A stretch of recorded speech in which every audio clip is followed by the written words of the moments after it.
मी इथं बनवले 2 शेवग्याच्या शेंगा होत्या आणि 2 बटाटे टाकून भाजी केली. आज मसाला भाजी केली. 2 बटाटे शेंगा कापून घेऊन एका पातेल्यामध्ये धुवून घेतल्यात आणि शिजायला ठेवल्यात. त्याच्यामध्ये थोडंसं हळद मीठ टाकून ठेवलं, कारण त्याच्यात शेवग्याच्या शेंगामध्ये जातं ते मीठ.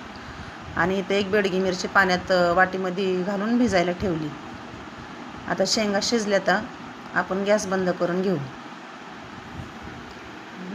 मी इकडे खोबरं किसून घेतलं होतं. खोबरं, परत कारळं, तीळ हे असं मी भाजून घेतले, त्याचं वाटण करून घेणार आहे. एक छोटा कांदा कापून घेतला आहे आणि ते मिक्सरला वाटून घेणार आहे. खोबरं, तीळ त्याचं वेगळं कूट करून ठेवणार आहे मी, मला लागतं ते हमेशा. एका कढईमध्ये मी जिरं मोहरी टाकले आणि बारीक चिरलेला कांदा त्यात टाकून दिला आहे.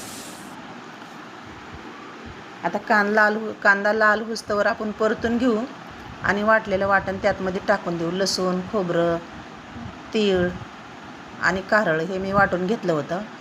आता तेलामध्ये मी मसाला टाकला, घरचा मसाला, धने पावडर, हळद आणि दाण्याचा कूट घालून घेतला आहे. मी त्याच्यामध्ये आता शेंगा टाकणार आहे.